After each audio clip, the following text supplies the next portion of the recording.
Mommy, Sunny's sleeping on the floor. Oh boy. The instant I heard my 4-year-old, I knew it was going to be a long, difficult day. Sunny, you see, is one of the 2 budgies we gave BB for her birthday, and well, birds don't sleep on the floor. Apparently, ready or not, I was going to have a conversation about death with my 4-year-old. And my husband was out of town at a conference. This video is all about the child's fear of the unknown. But if you're pregnant and you fear the unknown of labor and birth, don't worry, you can check out my hypnobirthing series up there. Just as your own fear and anxiety can come from the way you were parented or even inherited from your family and carried within you, you can also pass on fear and insecurity to your children. I knew this moment was a significant fork in the road for BB's innocence. I was anxious about the answer I felt compelled to give her. My first instinct was to delay the inevitable. Let Sunny sleep! And proceeded to let her watch as many cartoons as she wanted to, stuff her face with Cocoa Pops, anything else that might distract her, whilst I frantically texted my husband. When I'd pulled myself together, I sat down with BB and told her gently that Sunny wasn't actually sleeping. In our family, we talk about energy.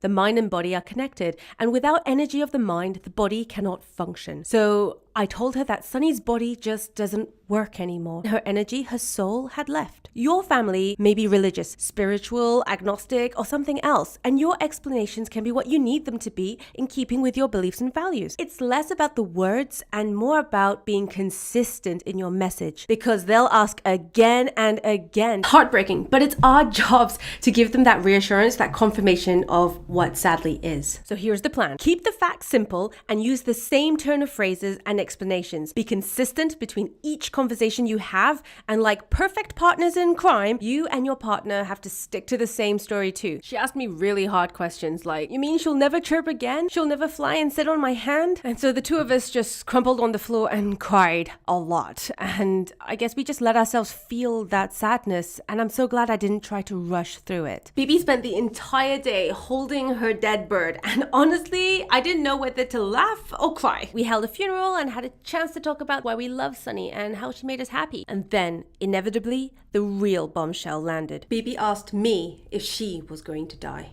And would it hurt? And where would she go? Whoa, I mean, how do you even answer that? I guess you gotta get okay with saying, I don't know. Let's think about that. Get okay with taking the time to consider your answer carefully, to ask people for help, to ensure that you and your partner are consistent in your message.